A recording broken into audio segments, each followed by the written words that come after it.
Hello and welcome to Soul Talk with Rabbi David Aaron and Leora Mandel. Rabbi Aaron, there's often this idea that the Jewish people are the chosen nation, the chosen people. And I definitely believe that each nation has its own mission in the world. And I definitely believe that we are definitely chosen for something important. We've been around for a long time. We've gone through a lot as a nation. And for such a small nation, it seems as though there's a big spotlight and focus on us in the world. But what is it exactly that we are chosen for, and what is the whole idea of being the chosen people? Right. Let's first let's first define what the chosen people means. When I was a little kid, I went to a school. I was the only Jewish kid in the school, and this is I'm talking grade two, and I was the smartest kid in class. And I didn't take that personally because I was Jewish, so I'm one of the chosen people. So obviously, I'm one of the smartest kids in the class.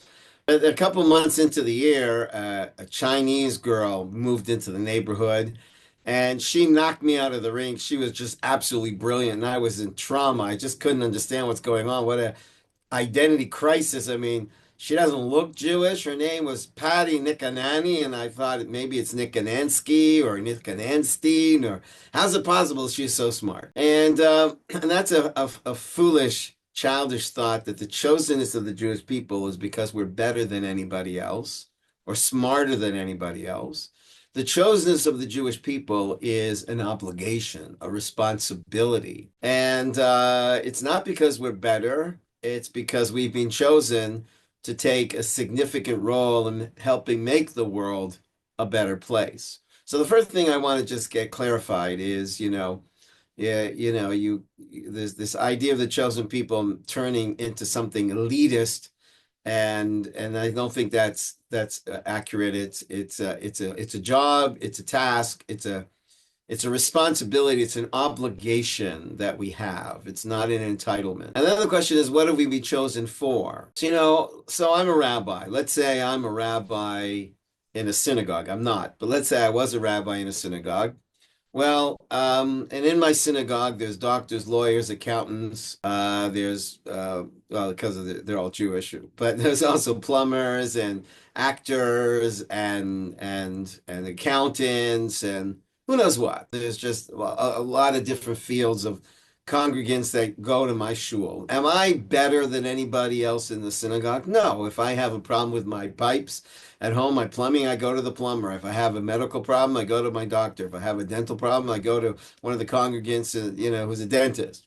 I'm not better. So then what makes me different? What makes me different is the job I have. My job is to inspire them in their jobs to bring God into their profession and live in service of God. And that's really the idea of the Jewish people. We say, Shema Yisrael, Hashem Elokeinu, Hashem Echad, hear Israel, God, our God is one. And one of the understandings is, why does it start off with Hear, O Israel?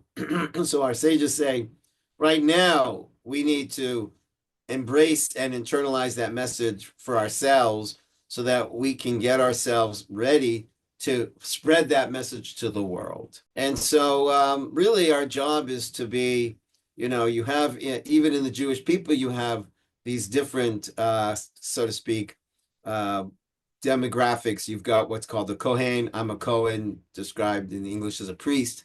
You have Levites, you have Israelites. And the Jewish people are described in the Bible as the Kohanim of the world. And what makes me different as a Kohen in the Jewish world is I'm meant to be a role model. I'm meant to inspire people to be more God conscious and live a more godly life. And that's my job. So this is such an interesting explanation, and it actually does make a lot of sense to me. And I really appreciate the fact that I think we can all recognize it's true. Everyone has different roles, and the idea, the way the world works, is when everyone does their role as best as they can, then we have a functioning society.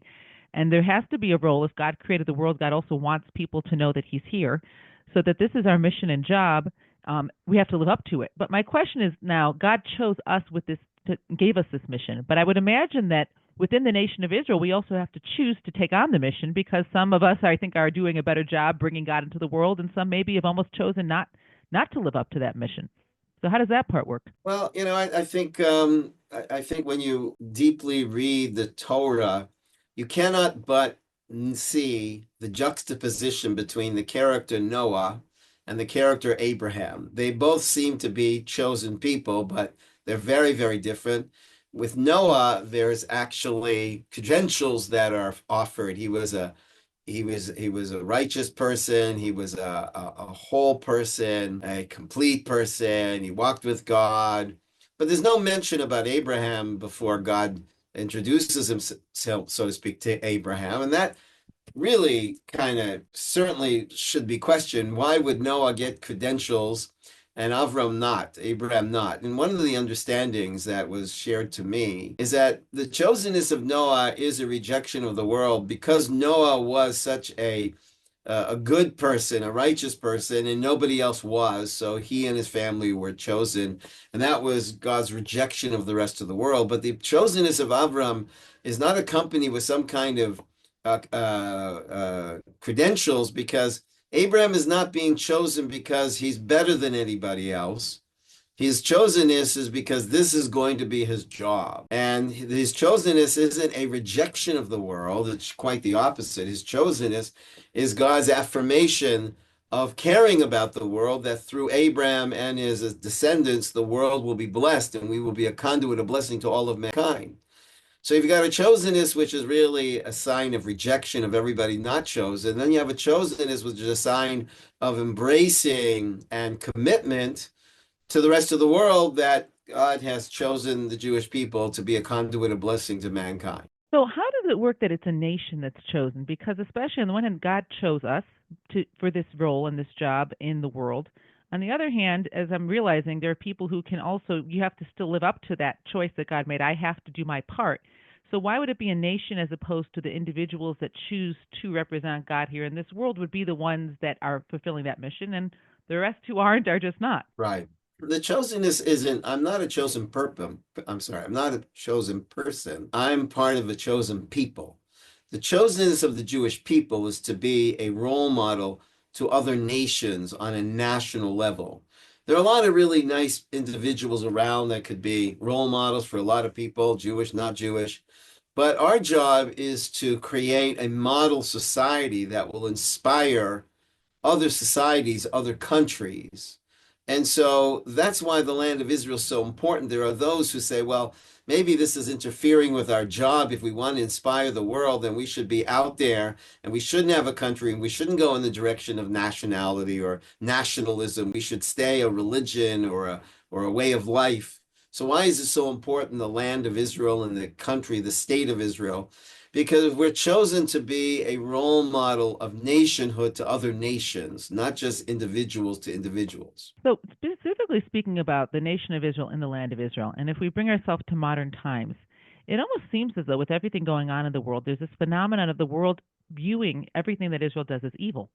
It's almost like an irony because, to a certain extent, let's say our army goes out of its way to try not to cause casualties to civilians, even endangering our soldiers' own lives, and yet everything seems to be almost twisted far from this message of, look, this is God's nation and these are the values we're trying to shine light on in the world.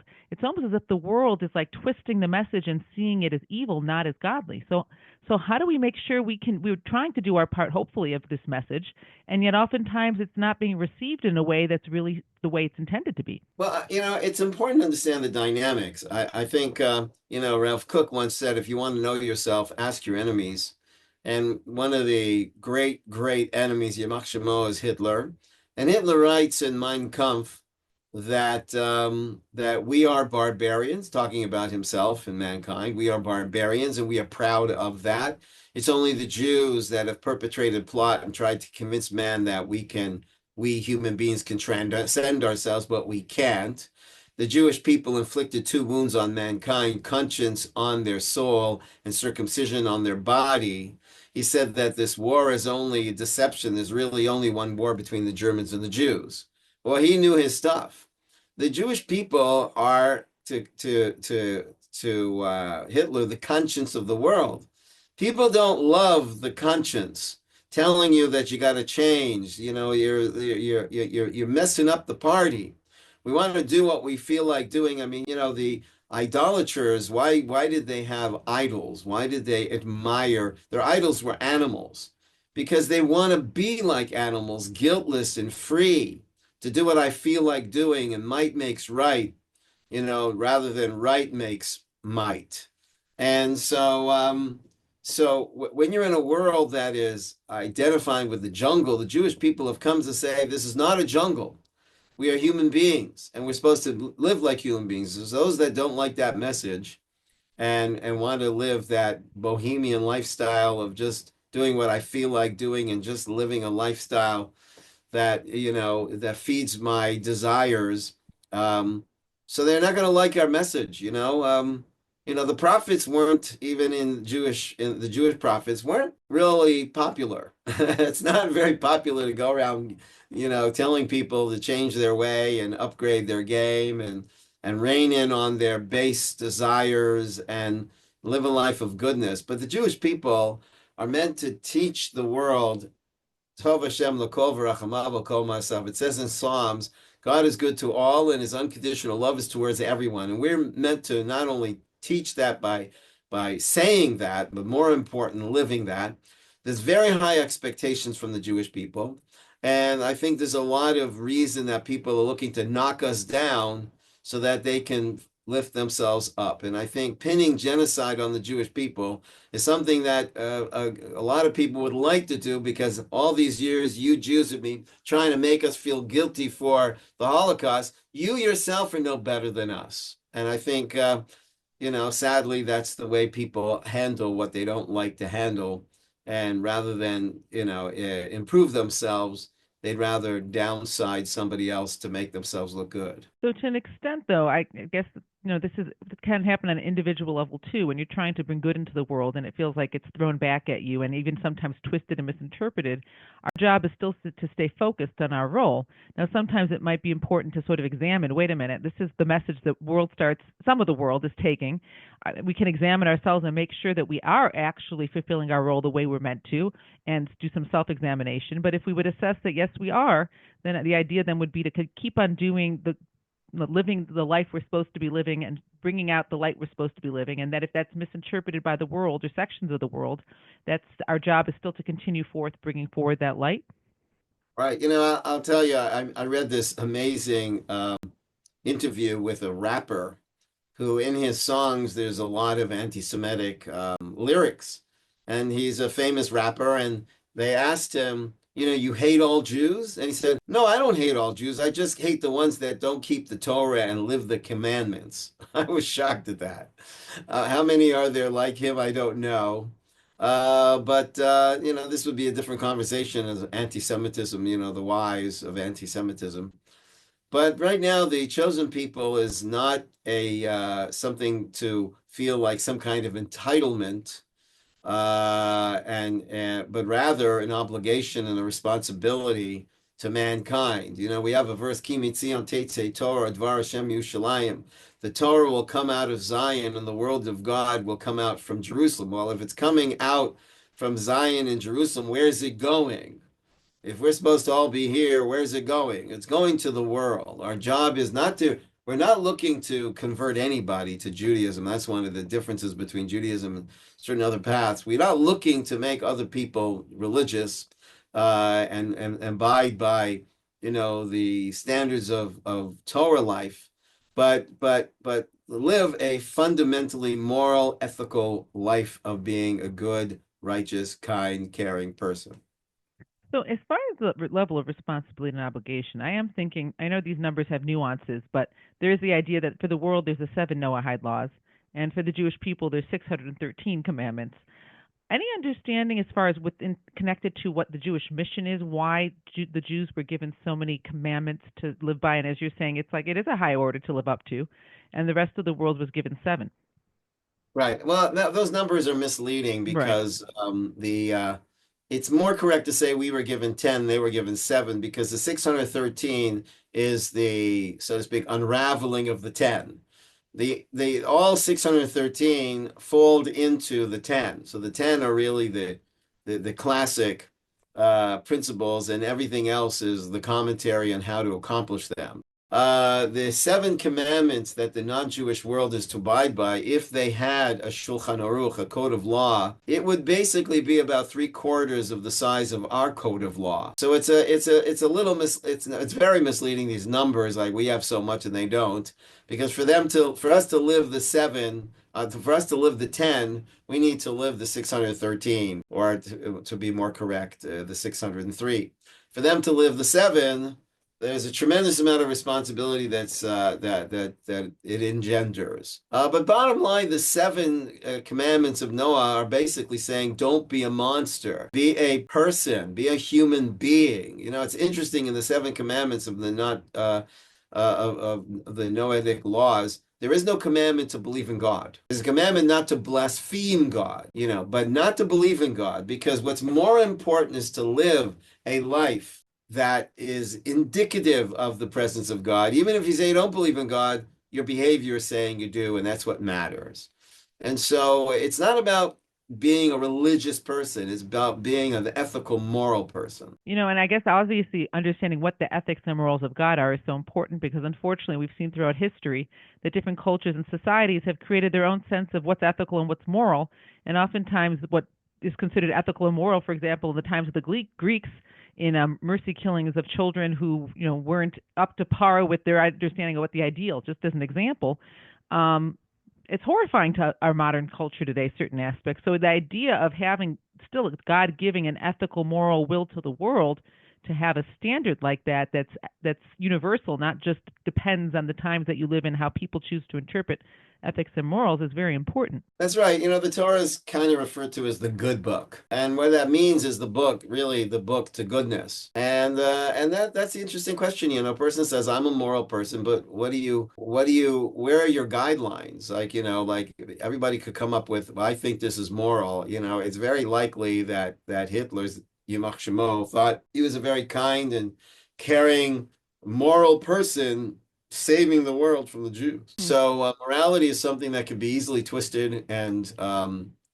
manipulated to support my most base desires, and I'm saying it's not coming from my beast inside me. It's coming from my best inside me. Well, then you're really bringing this full circle, and helping me better understand the importance of the role of the Jewish people is to really bring God's morals to the world.